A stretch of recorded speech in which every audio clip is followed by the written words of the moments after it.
ఏడవ దూత బోర ఊదినప్పుడు పరలోకములో గొప్ప శబ్దములు పుట్టెను.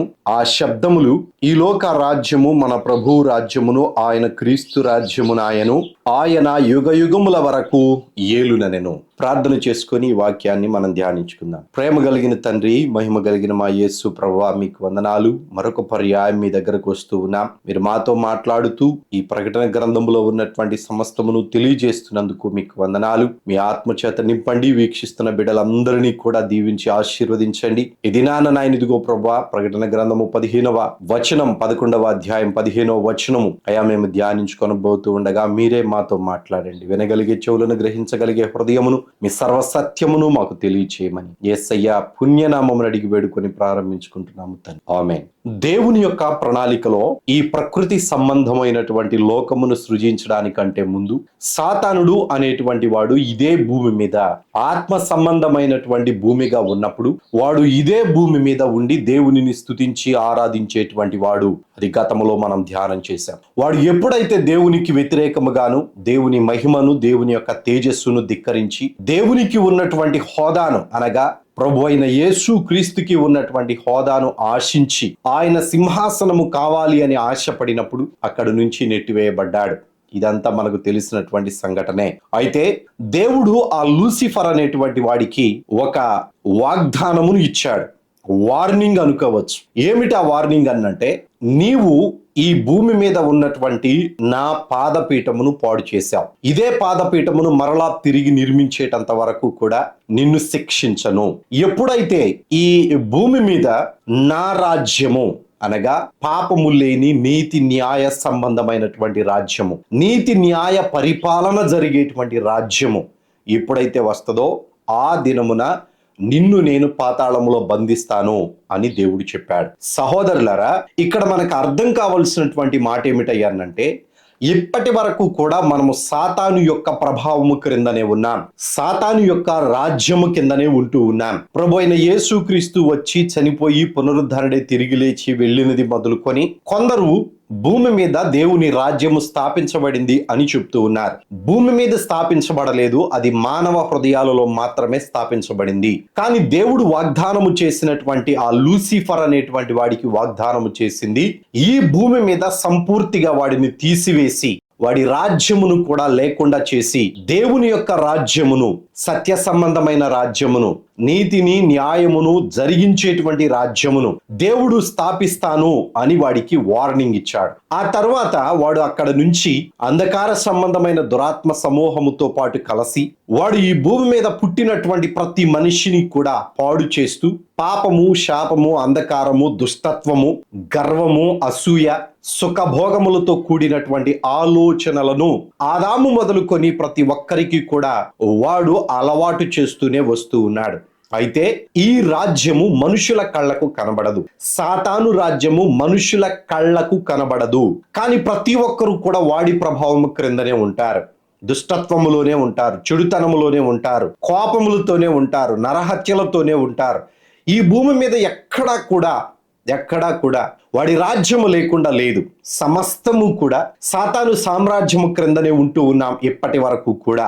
అయితే దేవుడు లూసిఫర్ కు ఇచ్చినటువంటి ఆ గట్టి వార్నింగ్ ఎక్కడ ఉన్నదయ్యానంటే, యెహెజ్కేలు గ్రంథంలో మనం చదవవచ్చు.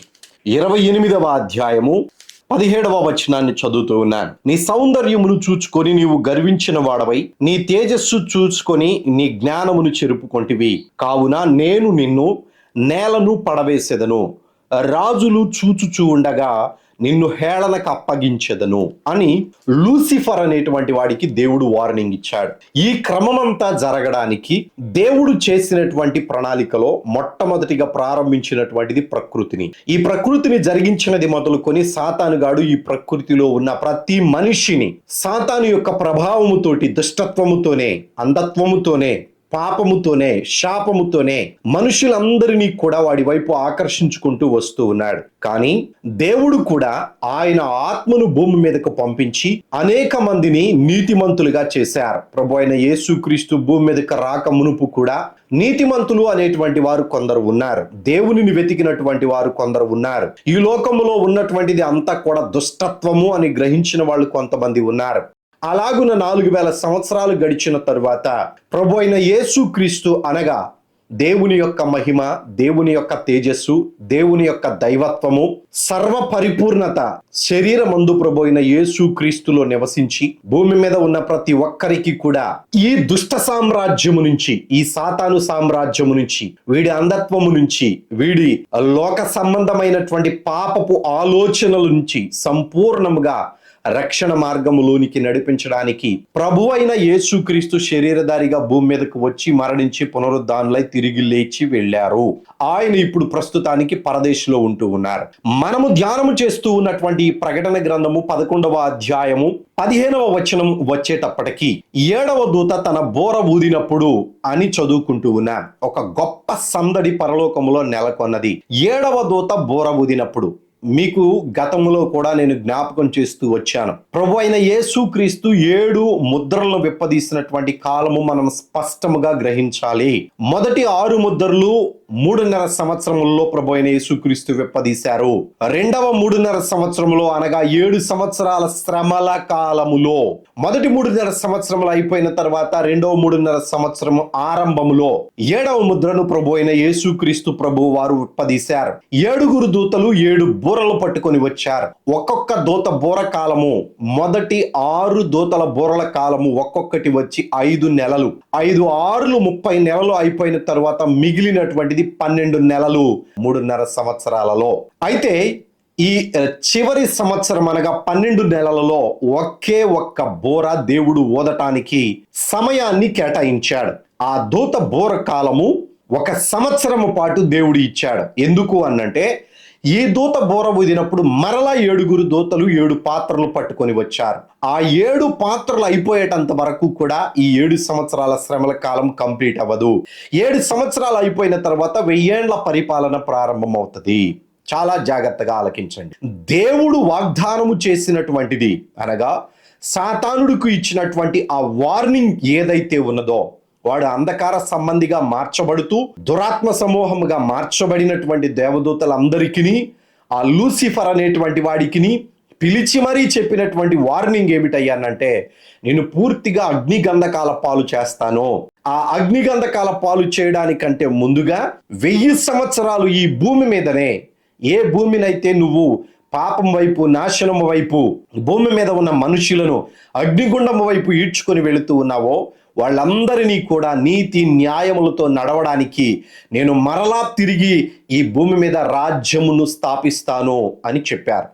ఇది ఇంకా మనకు క్లియర్గా అర్థం అవ్వాలి అనంటే మనం ఒకసారి దానియేలు గ్రంథానికి వెళ్ళాలి. ఈ భూమిని ప్రకృతి సంబంధమైనదిగా మార్చడానికంటే ముందు, ప్రకృతిని ఒక్క రోజైనను చేయబడడానికంటే ముందు సాతానుగాడికి ఇచ్చినటువంటి వార్నింగులో ఆయన ఉద్దేశమును దానియేలు గారు భూమి మీద ఉన్నటువంటి కాలములో అనగా బబులోను సామ్రాజ్యము ప్రపంచాన్ని ఏలుతూ ఉన్నటువంటి కాలములో నెబుకద్నెజర్ అనేటువంటి ఒక రాజు ఏకచక్రాధిపత్యంగా ప్రపంచాన్ని ఏలుతూ ఉన్నాడు.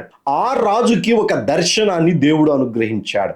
ఆ దర్శనంలో సంపూర్ణముగా దేవుని యొక్క ఉద్దేశమును ఆయన ప్రపంచానికి తెలియచేశారు.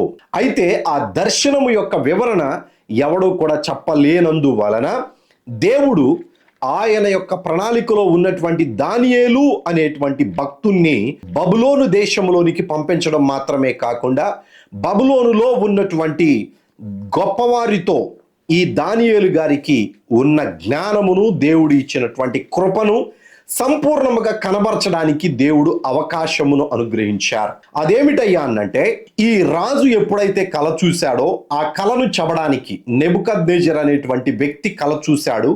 ఆ కళ భావమును తెలుసుకోవాలి అని ఆశ కలిగి ఉన్నాడు. ఆ కళ భావము ఏమిటి అనేటువంటిది చెప్పడానికి అందరినీ పిలిచాడు. సహస్రాధిపతులను, అక్కడ ఉన్న గారడి విద్యగాళ్లను, మాంత్రికులను, రాజ్యములో ఉన్నటువంటి శకునగాండ్రైనటువంటి వారిని, శ్రేష్టమైనటువంటి వారిని అందరినీ పిలిపించి, నేను ఒక కల కన్నాను, అయితే ఆ కళ మర్చిపోయినటువంటి కళను, కళ భావమును మీరు చెప్పండి అని చెప్పేసి ఒక ఆజ్ఞను జారీ చేశాడు. అయితే అక్కడ ఉన్నటువంటి వారందరూ కూడా ఈ కళను మేము చెప్తే కళభావం చెప్పగలిగేటువంటి జ్ఞానమే మాకున్నది, కానీ మీరు మర్చిపోయిన కళను కూడా చెప్పడం అనేటువంటిది ఎవడి వలన కాదు అని చెప్పినప్పుడు దానియేలు గారు దేవుని దగ్గర ప్రార్థన చేసి ప్రపంచమంతటికి కూడా ఆ కాలములోనే తెలియబడేటువంటి విధముగా, అనగా నెబుకద్నెజరు అనేటువంటి వాడు ప్రపంచాన్ని పరిపాలన చేస్తూ ఉన్నాడు. ఆ ప్రపంచాన్ని పరిపాలన చేస్తూ ఉన్నటువంటి నెబుకద్నెజరు ద్వారా దేవుని యొక్క ఉద్దేశమును ప్రతి ఒక్క సంస్థానమునకు, ప్రపంచమంతటా కూడా ఇది తెలియజేయబడాలి. ఇక ఆ కలను మర్చిపోయినటువంటి నెబుకద్నెజరుకు దానియేలు గారు వచ్చి కలభావమును చెప్పారు. ఆ కలభావమును నేను చెప్తూ ఉన్నాను, ఒకసారి మీరు ఆలకించండి. ఈయన ఒక విగ్రహాన్ని చూశాడు. ఆ విగ్రహము బహు ఉన్నతమైనటువంటి ఆ విగ్రహానికి కొన్ని లోహాలు పొదిగింపబడి ఉన్నాయి. మొదటిది బంగారము, ఆ తర్వాత ఉన్నటువంటిది రెండవది వెండి, మూడవది ఇత్తడి, నాలుగవది ఇనుము, పాదములలో ఒక భాగము ఇనుము, ఒక భాగము మట్టితో ఉన్నటువంటి ఒక విగ్రహాన్ని, ఉన్నతమైన విగ్రహాన్ని చూశాడు. చూసినటువంటి ఆ విగ్రహము అంతా కూడా లోహములతో చేయబడి ఉన్నది. బంగారము, వెండి, ఇత్తడి, ఇనుము, మట్టి. ఇప్పుడు ఈ లోహాలతో చేయబడినటువంటి ఆ భాగాలు ఏవైతే ఉన్నవో, తల వరకు, తల మేలిమి బంగారంతో చేయబడింది, రొమ్మును భుజములను వెండితో చేయబడ్డాయి, దాని ఉదరమును తొడలను ఇత్తడితో చేయబడ్డాయి, దాని మోకాళ్ళు ఇనపవిగా చేయబడ్డాయి, దాని పాదముల్లో ఒక భాగము ఇనుపదియు ఒక భాగము మట్టిదియు అయి ఉన్నట్లుగా చేయబడి ఉన్నది. ఈ విగ్రహము చూస్తూ ఉండగా ఒక చేతి సహాయము లేకుండా వచ్చినటువంటి రాయి ఏదైతే ఉన్నదో, ఇనుము మట్టి కలిసి ఉన్నటువంటి పాదముల దగ్గర పడి ఉన్నది. కొంచెం జ్ఞానము కలిగి ఆలోచించండి. పాదముల దగ్గర పడింది అనంటే ఈ దేవుని చేతి సహాయము లేకుండా వచ్చినటువంటి ఆ రాయి అని పిలువబడుతున్నటువంటి ఆ రాయి సామ్రాజ్యము ఎప్పుడు స్థాపించబడాలి? పాదముల దగ్గర ఉన్న ఇనుము మట్టి కూడా కలిసి ఉన్నప్పుడు దేవుని రాజ్యము స్థాపించబడాలి. బైబిల్లో చెప్పబడినటువంటి మాట ప్రకారము చేతి సహాయము లేకుండా వచ్చినటువంటి రాయి దేవుడు స్థాపించనై ఉన్నటువంటి రాజ్యము. ఆ రాజ్యము ఎప్పుడు స్థాపించబడుతూ ఉన్నది? ఏ కాలంలో స్థాపించబడుతూ ఉన్నది? ఇనుము మట్టి కలిసి ఉన్నటువంటి కాలము. అనగా మొదటిదేమో బబులోను సామ్రాజ్యము, అది ఆల్రెడీ అయిపోయింది. ఎప్పటి నుంచి ఎప్పటి వరకు ఉన్నది? 606 నుంచి 539 వరకు. మాదీయుల పారసిక రాజ్యం, అనగా వెండితో కూడినటువంటిది, వెండి లోహమునకు పోల్చబడినటువంటిది, అది 539 నుంచి 331 వరకు ఉన్నది. 211 సంవత్సరాలు ప్రపంచాన్ని పరిపాలించింది. తర్వాత గ్రీకు సామ్రాజ్యం, ఇది 331లో వచ్చి 146వ సంవత్సరం వరకు ఉన్నది. 185 సంవత్సరాలు ఈ గ్రీకు సామ్రాజ్యం పరిపాలించబడింది. ఆ తర్వాత ఇది 4 భాగాలు అయిపోయింది. దీనినే బైబిల్లో ఇత్తడితో పోల్చారు. తర్వాత ఇక 4వది ఏమిటయ్యానంటే రోమా సామ్రాజ్యం. 146వ సంవత్సరంలో వచ్చి క్రీస్తు పూర్వము 146వ సంవత్సరంలో వచ్చి, క్రీస్తు శకము అనగా క్రీస్తు వచ్చి చనిపోయి పునరుద్ధానుడై తిరిగి లేచి వెళ్ళిపోయిన తరువాత 476వ సంవత్సరం వరకు కూడా, అనగా దరిదాపుగా 500-600 సంవత్సరాలు ఈ యొక్క రోమా ప్రభుత్వము ప్రపంచం మీద ఆధిపత్యము చలాయిస్తూ వచ్చింది. యేసుక్రీస్తు పుట్టినటువంటిది ఈ రోమా సామ్రాజ్యములోనే. చాలా మంది అంటూ ఉన్నారు, ఆ రోమా సామ్రాజ్యములోనే యేసుక్రీస్తు రాజ్యాన్ని స్థాపించాడు అంటున్నారు. కానీ ఇక్కడ విగ్రహమును మనం చూసినప్పుడు ఇనుముతో ఉన్నటువంటి ఆ భాగము ఇక్కడ ఏమని వ్రాయబడి ఉన్నది? మోకాళ్ళు ఇనుపవియు అని వ్రాయబడి ఉన్నది. ఇనుముతో ఉన్నటువంటి లోహము, ఇనుము అనేటువంటిది రోమా సామ్రాజ్యానికి పోల్చబడినటువంటి లోహము. ప్రపంచాన్ని పరిపాలిస్తూ ఉన్నప్పుడు, అనగా రోమా ప్రభుత్వం పరిపాలిస్తూ ఉన్నప్పుడు యేసుక్రీస్తు వారు వచ్చారు. తరువాత మట్టి ఇనుము కలిసి ఉన్నట్టు అదే సామ్రాజ్యము బలహీనమైపోయి కొన్ని విషయాలలో ఘనముగాను, కొన్ని విషయాలలో ఘనహీనముగాను ఉండి చిన్న భిన్నమైపోయి మట్టితో మిళితమైపోయి బలహీనపడినటువంటి ఆ సామ్రాజ్యము ప్రపంచానికి కనబడుతూ ఉన్నప్పటికీ కూడా బలము లేనటువంటి బలహీన రోమా సామ్రాజ్యము తయారైన తరువాత చేతి సహాయము లేకుండా వచ్చినటువంటి రాయి అక్కడ కనబడుతూ ఉన్నది. కానీ మన వాళ్ళు అనుకుంటున్నటువంటి మాట ఏమిటయ్యనంటే, ఈ మోకాళ్ళ దగ్గర ఈ 500-600 సంవత్సరాలు పరిపాలించినటువంటి రోమా సామ్రాజ్యంలోనే దేవుడు తన సామ్రాజ్యాన్ని స్థాపించాడు అని చెప్తూ ఉన్నారు. భూమి మీద స్థాపించడానికి వచ్చినప్పుడు ఆయనకు వ్యతిరేకముగా ఏ రాజ్యమును ఉండలేదు. అది మనము గ్రహించాలి. దేవుడు తన సామ్రాజ్యాన్ని భూమి మీద స్థాపించినప్పుడు ఆయనకు వ్యతిరేకముగా ఏ రాజ్యమును లేదు. కానీ రోమా ప్రభుత్వం ఉన్నప్పుడు ప్రభు అయిన యేసుక్రీస్తు శరీరధారిగా వచ్చినప్పుడు దేవుని రాజ్యం స్థాపించబడినది అని అనడానికి సాతాను సామ్రాజ్యము క్రింద ఉన్నటువంటి ఒక రాజ్యము ప్రపంచాన్ని ఏలుతూ ఉన్నది. అది రోమా సామ్రాజ్యము. ఈ రోమా సామ్రాజ్యమే కానీ, బబులోను కానీ, మాదీయ పార్శికులు కానీ, గ్రీకు సామ్రాజ్యము కానీ అందరూ కూడా సాతాను ప్రభావము క్రింద ఉన్నటువంటి వారే. అందుకనే విగ్రహానికి పోల్చారు. ఇక్కడ మనం స్పష్టంగా గమనించవలసినటువంటి విషయం ఏమిటయ్యా అంటే, దేవుని యొక్క సామ్రాజ్యము స్థాపించబడినప్పుడు ఏ రాజ్యము కూడా ఆ దేవుని రాజ్యానికి వ్యతిరేకముగా ఉండడానికి వీలు లేకుండా ఉన్న రాజ్యములన్నిటినీ కూడా దేవుడు తుత్తునీయులుగా చేశాడు. అసలు ఆ లోహాలకు నిలబడడానికి భూమి మీద ఒక ప్లేస్ లేకుండా చేశాడు. అనగా కనుమరుగైపోయినాయి. ఇక ఎన్నటికీ కూడా ఆ రాజ్యాలు కనబడకుండా పోయినాయి అని కూడా చెప్పవచ్చు. నిజానికి జరిగిన సంగతి ఏమిటయ్యా అనంటే, ఈ రాజ్యాలన్నీ కూడా సమూలముగా నాశనము చేయడానికి రావడమే ప్రభు అయిన యేసుక్రీస్తు యొక్క ఆగమనము. గతంలో మనం చెప్పుకున్నాం, ఈ రాజ్యములన్నిటిలో కూడా చివరగా వచ్చేటువంటి వాడు నియంత. వీడు రోమా పట్టణము నుంచే వస్తాడు. అందుకనే రోమా పట్టణము చివరి వరకు కూడా, రోమా సామ్రాజ్యం అనేటువంటిది చివరి వరకు కూడా ఆ విగ్రహములో వస్తూనే ఉన్నది, ఇనుము అనేటువంటి లోహము. ఆ రోమా సామ్రాజ్యములో నుంచి వచ్చినటువంటి నియంతను, అబద్ధ ప్రవక్తను పూర్తిగా అగ్నిగుండానికి పంపించి వేసేటప్పుడు ఆ ముందు జరిగినటువంటి హర్మెగిద్దోన్ అనేటువంటి యుద్ధములో ఈ దేశాలకు సంబంధించినటువంటి రాజ్యములన్నీ కూడా ఇశ్రాయేలీల దేశానికి వస్తారు. వారి యొక్క సైన్యమును పంపిస్తారు. వాళ్ళందరూ కూడా వాళ్ళ బలాన్ని ఉపయోగించి యెరూషలేము మీదకు వచ్చినప్పుడు రోమా సామ్రాజ్యముతో సహా, రష్యాతో సహా ఇశ్రాయేలీల దేశం మీదకి వచ్చినప్పుడు దేవుని ఆగమనము జరుగుతుంది. ఆ ఆగమనమే నెబుకద్నెజరు చూసినటువంటి విగ్రహములో చేతి సహాయము లేకుండా వచ్చినటువంటి రాయి ఆ విగ్రహాన్ని పూర్తిగా సమూలముగా ధ్వంసము చేయడము అనేటువంటిది ఆ ఆగమనములో జరుగుతుంది. ఇశ్రాయేలీల దేశంలోనికి వచ్చినటువంటి రాజ్యములన్నిటినీ కూడా సమూలముగా ధ్వంసము చేసి ఇశ్రాయేలీలను ప్రపంచమంతటా కూడా అగ్రరాజ్యముగా చేసి 1000 సంవత్సరాలు ప్రభు అయిన యేసుక్రీస్తు ఇశ్రాయేలీల దేశమును ఉన్నతమైన స్థాయిలో ఉంచబోతూ ఉన్నాడు. అయితే ఇప్పుడు విగ్రహమే పూర్తిగా లేకుండా పోయింది. నేను చెప్పాలనుకున్నటువంటి మాటకు వస్తూ ఉన్నాను. ఏ రాజ్యమైనా, ఏ ప్రభుత్వమైనా సాతాను సామ్రాజ్యము క్రిందనే ఉన్నారు యేసుక్రీస్తు ఆగమనము కంటే ముందు వరకు. ఇప్పుడు ఆ నెబుకద్నెజరు అనేటువంటి వ్యక్తి చూసినటువంటి ఆ కలలో విగ్రహము అనేటువంటిది పూర్తిగా సాతాను యొక్క ప్రభావముతో నడిపించబడిన రాజ్యములు. ఏ రాజ్యమైనను సరే, చివరికి ఆ దర్శనము చూసిన బబులోను రాజ్యమైనను సరే సాతాను ప్రభుత్వము క్రింద ఉన్నటువంటిదే. గమనించండి, విగ్రహములో కనబడుతున్నటువంటి ప్రతిదీ కూడా లోక సంబంధమైన సాతానుగాడి రాజ్యమే.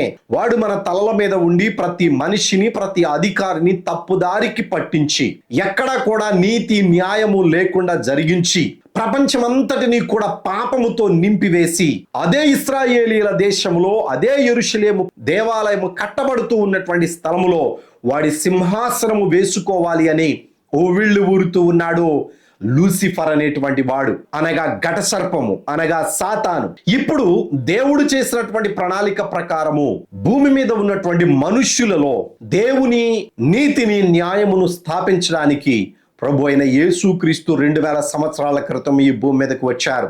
రక్షణ భాగ్యాన్ని కలిగించారు. నీతిని, న్యాయమును అనుసరించి నడవమని ప్రకటించారు. నిన్ను వలె నీ పొరుగువాన్ని ప్రేమించమని చెప్పారు. ఆత్మతోను సత్యముతోను దేవునిని మాత్రమే ఆరాధించమని చెప్పారు. ఇవన్నీ కూడా నీతి న్యాయములకు సంబంధించినటువంటి, దేవుని రాజ్యమునకు సంబంధించినటువంటి పరిపాలన పద్ధతులు. యేసుక్రీస్తు చనిపోయి పునరుద్ధానుడై తిరిగి లేచి వెళ్ళిపోయిన తరువాత ఆయన పరదేశంలో ఉన్నారు. ఇప్పటి వరకు కూడా దేవుడు నిర్ణయించినటువంటి కాలమాన ప్రకారము ఆయన పరదేశి నుంచి పరలోకమునకు వెళ్ళి 7 ముద్రలు విప్పదీస్తారు. 7 ముద్రలు విప్పదీసిన కాలము 7 సంవత్సరాలలో ఉన్నది. అయితే మొదటి 3.5 సంవత్సరములో 6 ముద్రలు, రెండవ 3.5 సంవత్సరం ఆరంభంలో 7వ ముద్ర ఒక్కటే విప్పదీశారు.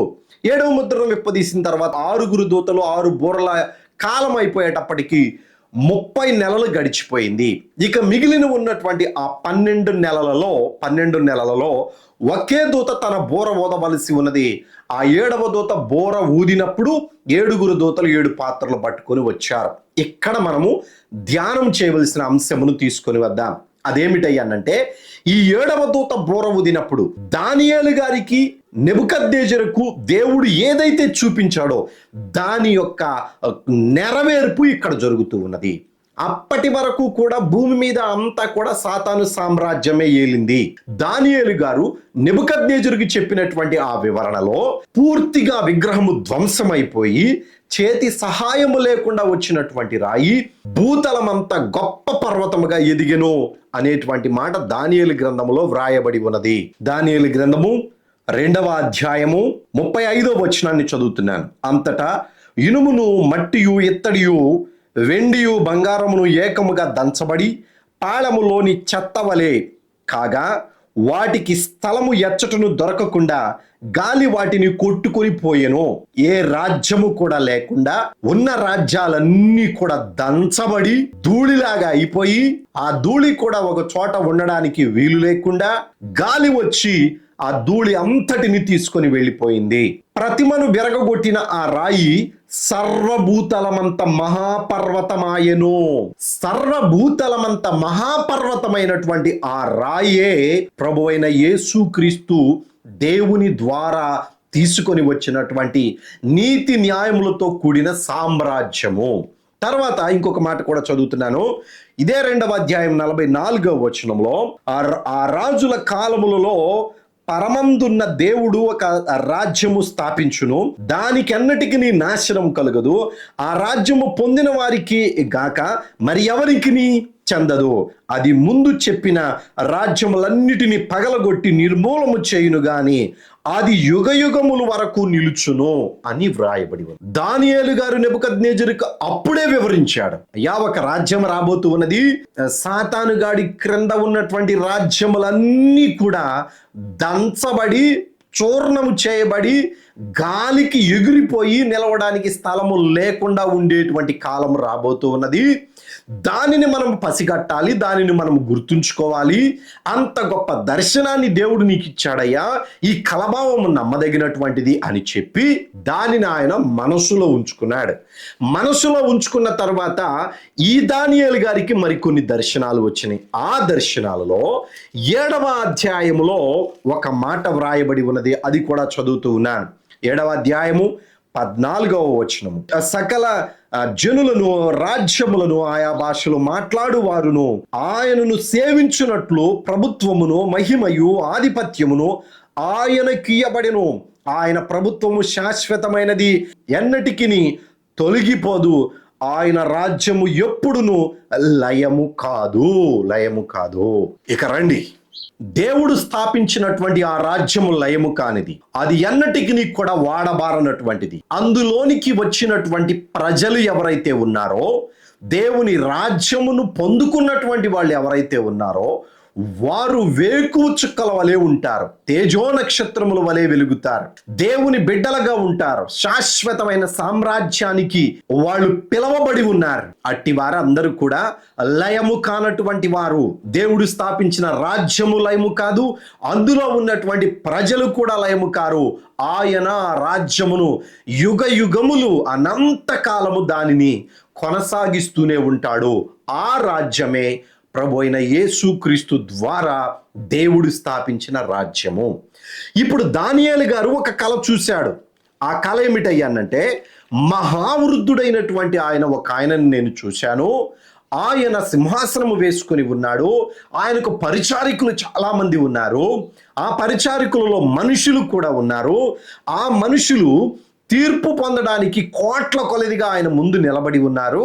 అప్పుడు గ్రంథములు తెరవబడినాయి. చాలా మంది అంటారు ఇది చివరి తీర్పు అండి అంటారు. కాదండి సహోదరులారా, ఈ గ్రంథములు విప్పబడినటువంటివి కేవలము నీతిని న్యాయమును అనుసరించి వచ్చినటువంటి దేవుని సింహాసనము ఎదుటకు వెళ్ళినటువంటి, అనగా గతంలో మనం ధ్యానం చేసినట్లుగా ప్రకటన గ్రంథములో ఉన్నటువంటి హతసాక్షుల సమూహములు ఎవరైతే ఉన్నారో వాళ్లకు దేవుడు పరలోకములో బహుమానములు ఇచ్చి వాళ్ళను ఏ పొజిషన్లో ఉంచాలి, ఏ స్థాయిలో ఉంచాలి, ఎవరు ఎంత పని చేశారు, ఎంత దేవునిని మహిమపరిచారు, వాళ్ళ యొక్క దేహముతో దేవునిని ఏ రీతిగా స్తుతించారు, ఆత్మతో సత్యముతో దేవునిని ఎంతగా ఆరాధించారు, దేవుని పనిని ఎంత జరిగించారు శరీరంలో ఉన్నప్పుడు అని కొలత వేసి ఆయన చూసిన గ్రంథములు, ఆయన రాసుకున్నటువంటి దాఖలైనటువంటి ఆ గ్రంథములలో వారి వారి పనులను బట్టి వాళ్ళను ఒక స్థాయిలో నిలబెట్టడానికి అక్కడ గ్రంథములను విప్పదీశారు. అంతేకాని ఈ ప్రకటన గ్రంథం 20వ అధ్యాయంలో అందరికీ ఇచ్చేటువంటి తీర్పుతో ఉన్నటువంటి తీర్పు కాదు ఈ తీర్పు. ఇది కేవలం హతసాక్షులైనటువంటి వారికి ఇవ్వబడినటువంటి తీర్పు. వాళ్ళు పరిశుద్ధులై ఉన్నారు. ఆ తీర్పు ఏమిటయ్యా అనంటే ఒక జడ్జిమెంట్. ఏమిటా జడ్జిమెంట్ అనంటే నువ్వు ఎంత పని చేశావు, నీకే స్థాయి ఇవ్వాలి. అందరూ పరలోకపు వాసులే, అందరూ రక్షించబడిన వాళ్లే, అందరూ దేవుని సొత్తే, మహిమాత్మ దేహములను ధరించుకున్నటువంటి వారే, ఆత్మస్వరూపంలో ఉన్నటువంటి వారికి దేవుడు ఏ స్థాయిని ఇవ్వాలి అనేటువంటిది నిర్ణయించేటువంటి తీర్పు ఈ తీర్పు. దానియేలు గారు చూసినటువంటి తీర్పు. ఆ తర్వాత ఇంకా కంటిన్యూషన్గా మనం క్రిందకు చదువుకుంటూ వచ్చినట్లయితే 7వ అధ్యాయంలో రాత్రి కలిగిన దర్శనములను నేను ఇంకను చూచుచూ ఉండగా ఆకాశ మేఘారుడై మనుష్య కుమారుని పోలిన యొక్క నిన్ను చూచి తిని ఈయనే ప్రభువైన యేసుక్రీస్తు. ఈ యేసుక్రీస్తు గురించి దానియేలు గారు ఆ కాలంలోనే చెప్పారు. ఇంకా అనేక మంది ప్రవక్తలు ఈయన గురించి వ్రాసుకుంటూ వచ్చారు. అయితే దానియేలు గారు ఒక అడుగు ముందుకు వేసి ఆయన యొక్క రాజ్యమును గురించి కూడా స్పష్టంగా వివరించారు. ఆ మహాము వృద్ధుడగు వాని సన్నిధిని ప్రవేశించి ఆయన సముఖమునకు తేబడెను. ఇక్కడ మనకు అర్థం కావలసినటువంటి మాట ఒకటి ఉన్నది. యేసుక్రీస్తు దేవుని సముఖములోనికి వెళ్ళిన తరువాత ఆయనను ఎవరైతే హతసాక్షులుగా దేవుని సింహాసనము దగ్గరికి వెళ్ళిపోయారో ఆ హతసాక్షులకు జడ్జిమెంట్ ఇచ్చి, అనగా బహుమానాలు ఇచ్చి, ఉద్యోగాలను ఇచ్చి, ఏ పొజిషన్లో వాళ్ళు ఉండాలి, ఎక్కడ ఉండాలి అనేటువంటి తీర్పును దేవుడు అక్కడ వాళ్ళకి వివరంగా వివరించి తీర్పు ఇచ్చి, ఇదిగో ఈ పని నీది, ఈ పని నీది అని తెలియచేసిన తరువాత ప్రకటన గ్రంథము 7 సంవత్సరాల శ్రమల కాలంలో 6 సంవత్సరాలు అయిపోయినాయి. ఇక ప్రభు అయిన యేసుక్రీస్తుని దేవదేవుడు తీసుకొని వెళ్ళి సియోను పర్వతం మీద నిలబెట్టాడు. ఈ సియోను పర్వతము అనేటువంటిది పరలోకములో దేవుని సింహాసనము ఎదుట ఉన్నటువంటి పర్వతము, మహిమ కలిగిన పర్వతం. అది ఇక్కడ చదువుతున్నాను వినండి. 14వ అధ్యాయం ప్రకటన గ్రంథము. మరియు నేను చూడగా ఇదిగో గొర్రె పిల్ల సియోను పర్వతం మీద నిలిచి ఉండెను. ఆయన నామమును ఆయన తండ్రి నామమును నొసల యందు లిఖింపబడిన 144,000 మంది ఆయనతో కూడా ఉండిరి. మరియు విస్తారమైన జలముల ధ్వనితోను గొప్ప ఉరుముల ధ్వనితోను సమానమైన యొక్క శబ్దము పరలోకములో నుండి రాగా వింటిని. నేను వినిన ఆ శబ్దము వీణలు వాయించుచూ ఉన్న వైణీకుల నాదమును పోలి ఉన్నది. వారు సింహాసనము ఎదుటను 4 జీవుల ఎదుటను పెద్దల ఎదుటను ఒక క్రొత్త కీర్తన పాడుచూ ఉండిరి. భూలోకములో నుండి కొనబడిన 144,000 మంది తప్ప మరి ఎవరు ఆ కీర్తనను నేర్చుకొనజాలరు. మీకు అర్థమైంది అని నేను భావిస్తూ ఉన్నాను. విడమర్చి నేను చెప్తాను. 7 సంవత్సరాల శ్రమల కాలంలో 6 సంవత్సరాలు అయిపోయిన తర్వాత ప్రభు అయిన యేసుక్రీస్తు అప్పటికి 7 ముద్రలు విప్పదీశారు. 7వ ముద్రలో కూడా 6 దూతల బూరల కాలం అయిపోయింది. మిగిలినటువంటిది ఒక్క 7వ దూత బూర కాలమే. ఆ బూర కాలంలో ఇక జరగబోతూ ఉండగా బూర ఊదినప్పుడు ప్రభు అయిన యేసుక్రీస్తుని సిద్ధపరుస్తూ ఉన్నాడు దేవుడు. ఏ రీతిగా సిద్ధపరుస్తున్నాడయ్యానంటే సియోను కొండ మీద నిలవబెట్టి దేవుడు తీర్పు తీర్చినటువంటి ఆ హతసాక్షులలో 1,44,000 మంది ఈ యేసుక్రీస్తుకు సమీపముగా ఉండే అర్హతను పొందుకున్నారు. ఆ అర్హతను పొందుకున్నటువంటి వాళ్ళు ఇశ్రాయేలీల దేశంలో 12 గోత్రాలలో కొన్ని గోత్రాలలో నుంచి మాత్రమే వచ్చారు. అన్ని గోత్రాలలో దాను గోత్రములో నుంచి రాలేదు. అయితే మిగిలినటువంటి గోత్రాలలో నుంచి 1,44,000 మంది చనిపోయిన తరువాత ఆ హతసాక్షులను దేవుడు ప్రభు అయిన యేసు క్రీస్తుతో పాటు ఉండడానికి, దేవునితో నిత్యము కలిసి ఉండేటువంటి విధముగా వాళ్ళు స్త్రీ సాంగత్యము లేనివారు 14వ అధ్యాయం ధ్యానం చేసేటప్పుడు స్పష్టంగా వారి గురించి మనం తెలుసుకుంటాం. ఈ 1,44,000 మందికి తీర్పు తీర్చి మీరు ఆ యొక్క గొర్రె పిల్లతో అనగా ప్రభువైన యేసుక్రీస్తుతో ఉండండి అని చెప్పి యేసుక్రీస్తుని సియోను పర్వతం మీద నిలవబెట్టి ఆయనకు ప్రథమముగా అప్పగించినటువంటి ప్రథమ ఫలము ఎవరయ్యా అనంటే ఈ 1,44,000 మంది. ఇక నిత్యత్వము ఈ 1,44,000 మంది యేసుక్రీస్తుతో పాటే ఉంటారు. నా మాటలు అర్థం చేసుకోండి, దేవుని యొక్క వాక్యమును సరిగా అర్థం చేసుకోండి. ఆ తరువాత ఇక ఏ ఏ దేశాలలో ఎవరు హతసాక్షులు అయ్యారో వాళ్ళందరినీ కూడా ఇదిగో ఈ స్థాయి నీది, ఈ పొజిషన్ నీది అని చెప్పేసి దేవుడు అందరికీ కూడా నిర్ణయించి ప్రపంచం అంతటా కూడా వాళ్ళకు పనులను అప్పగించి యేసుక్రీస్తు దగ్గర వాళ్ళను గుంపులుగా ఉంచారు. వాటిని క్లౌడ్స్ అనగా సమూహములు అని రాశారు. మనోళ్ళు మేఘాలు అంటున్నారు. అవి హతసాక్షుల సమూహాలు, మేఘములు కాదు, హతసాక్షుల సమూహాలు అవి. వారందరినీ కూడా ప్రభువైన యేసుక్రీస్తుకి అప్పగించి యేసుక్రీస్తుని ఏ రీతిగా దేవుడు రూపాంతరంలోనికి తీసుకుని వచ్చాడయ్యా అంటే 19వ అధ్యాయము 12వ వచనం నుంచి చదువుతున్నాను. ఆయన నేత్రములు అగ్నిజ్వాలల వంటివి, ఆయన శిరస్సు మీద అనేక కిరీటములు ఉండెను, వ్రాయబడిన యొక్క నామం ఆయనకు కలదు, అది ఆయనకే గాని మరి ఎవనికి తెలియదు. రక్తములో ముంచబడిన వస్త్రం ఆయన ధరించుకొని ఉండెను, మరియు దేవుని వాక్యమను నామము ఆయనకు పెట్టబడి ఉండెను. ఈ విధముగా దేవుడు యేసుక్రీస్తుని ఉన్నతమైనటువంటి రాజుగా సిద్ధపరిచాడు. ఆయన కుమారుణ్ణి సిద్ధపరిచాడు. ఆయనకు అంత గొప్ప మహిమను అనుగ్రహించాడు.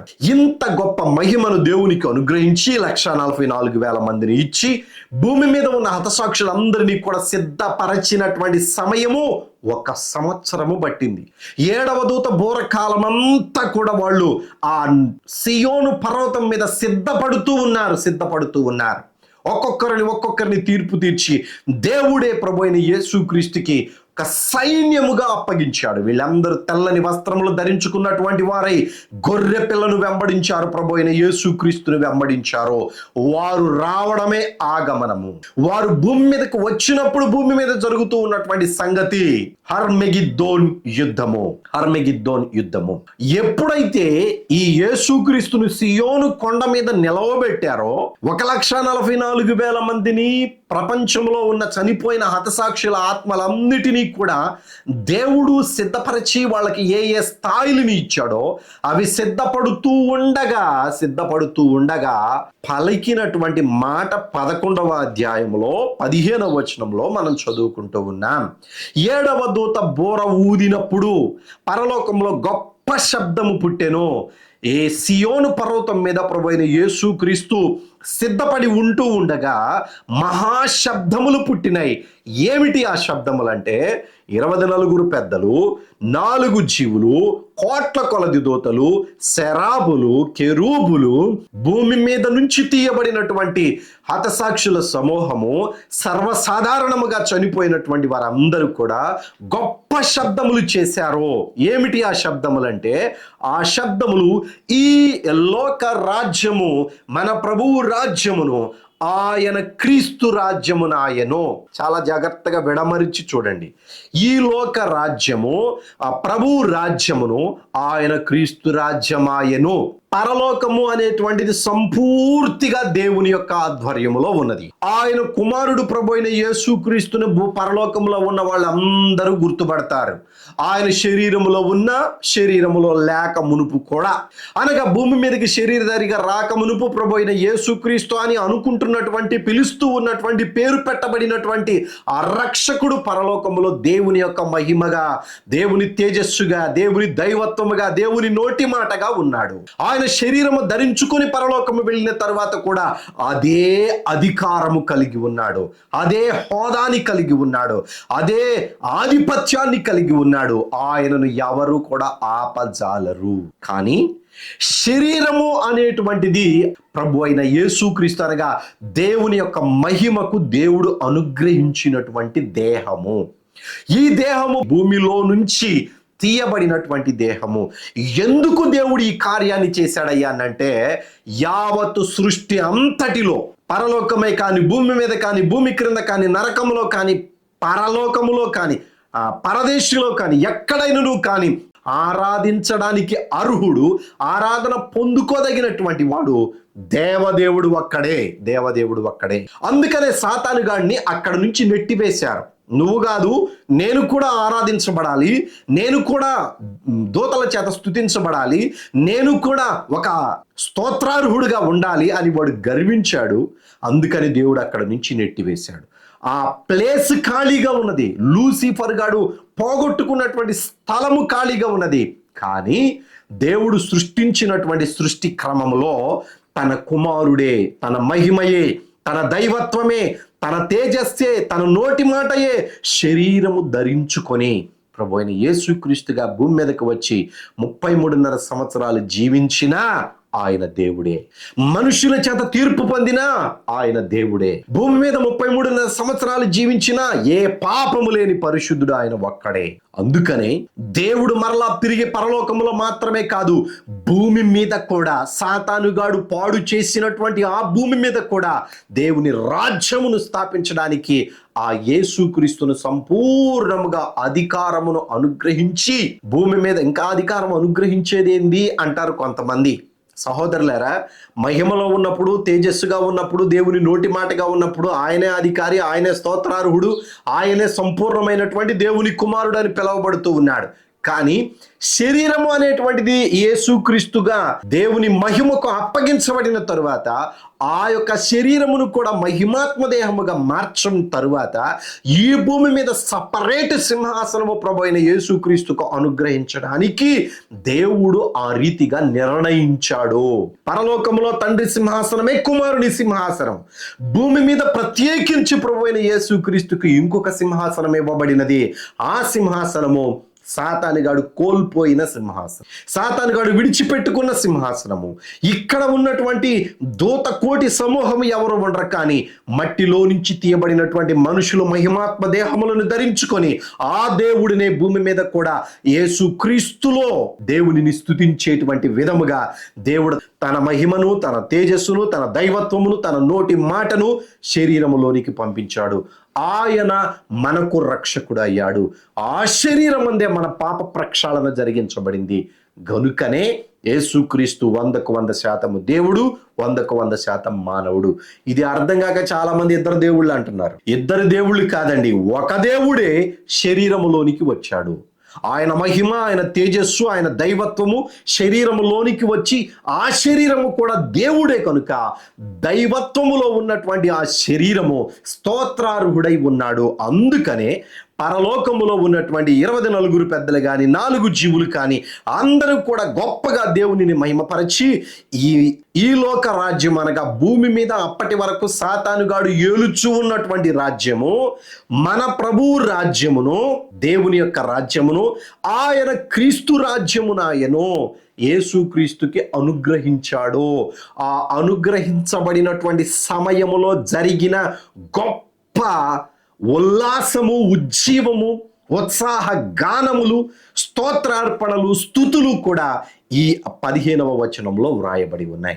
దీనినే 14వ అధ్యాయం ఆరంభంలో కూడా వ్రాశారు. ఆయన సియోను కొండ మీదకు వెళ్ళి ఈ 1000 ఏండ్ల పరిపాలన ప్రారంభించడానికి, నీతి న్యాయములు అనుసరించి నడవడానికి సిద్ధపడుతూ ఉండగా 1,44,000 మందిని దేవదేవుడు ఒక సమూహముగా దేవునికి అనుగ్రహించినప్పుడు జరిగినటువంటి ఉత్సాహ ధ్వనులు, స్తోత్రార్పణలు. ఈ యేసుక్రీస్తునే 24 పెద్దలు స్తుతించారు, 4 జీవులు స్తుతించారు, పరలోకంలో ఉన్న ప్రతి శరూబు కెరూబు దూతలు అందరూ కూడా దేవునిని ప్రభువైన యేసుక్రీస్తుని స్తుతించారు. ఎందుకంటే వాళ్ళందరికీ తెలుసు ఈయన భూమి మీద నుంచి తీయబడినటువంటి మనిషి కాదు, పరలోకము నుండి భూమి మీదకి వెళ్ళినటువంటి మా సృష్టికర్త అని. ఈ మాట మరొకసారి చెప్తున్నాను.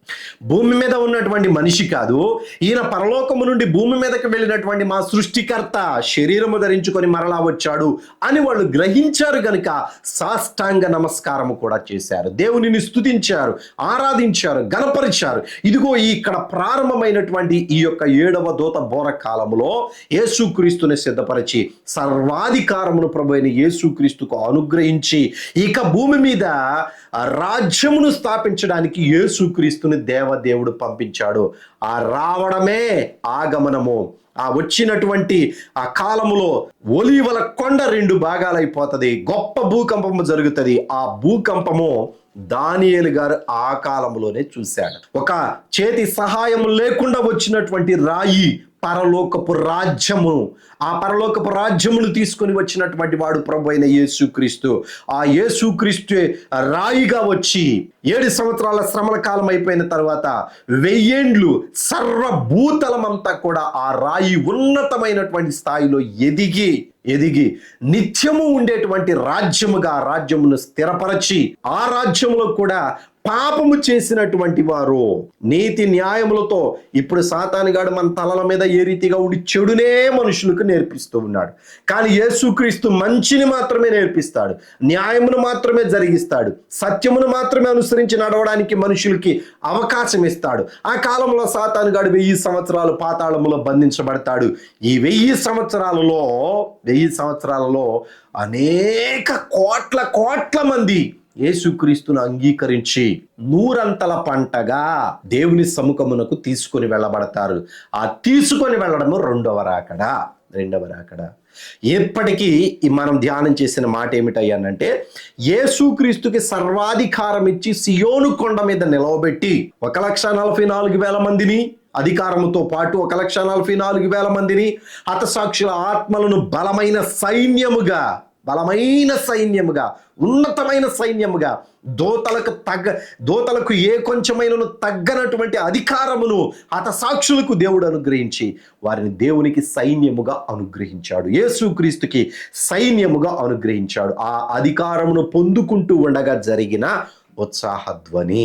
ఇక ఏ ఒక్కడు కూడా ఏ రాజ్యము ఎజెండా చూపింటే నేను పలానా దేశస్తుని అని చెప్పుకోవడానికి వణికిపోయే విధముగా దేవుడు ఆ కాలంలో గొప్ప పరలోకపు రాజ్యాన్ని స్థాపించబోతూ ఉన్నాడు. ఆ రాజ్యంలో ఉండాలి అనంటే నీతిని న్యాయమును అనుసరించి నడవాలి, పరిశుద్ధమైన ప్రవర్తన కలిగి ఉండాలి, యేసుక్రీస్తు ఇచ్చినటువంటి ఆ రక్షణను నువ్వు అనుభవించి ఉండాలి, నీ హృదయము శుద్ధీకరించబడి ఆ హృదయం అనే సింహాసనం మీద ప్రభువైన యేసుక్రీస్తు సింహాసనాసీనుడై ఉండాలి. ఆ రీతిగా ఉండులాగున దేవుడు మనల్ని అందరినీ సిద్ధపరచును గాక. ఈ ప్రకటన గ్రంథం పుస్తకం కావలసినటువంటి వారు మీ యొక్క అడ్రస్ను వాట్సాప్లో పంపించండి, పిన్ కోడ్తో సహా. మీకు తప్పనిసరిగా ఈ పుస్తకాలను, ప్రకటన గ్రంథం అర్థం కావడానికి అనుకూలంగా ఉండేటువంటి ఈ పుస్తకాలను మీకు పంపించడానికి మేము ఇష్టపడుతూ ఉన్నాం. దేవుని కృప మీకు, మీ కుటుంబాలకు తోడై ఉండను గాక. వందనాలు. సెలవు తీసుకుంటాం.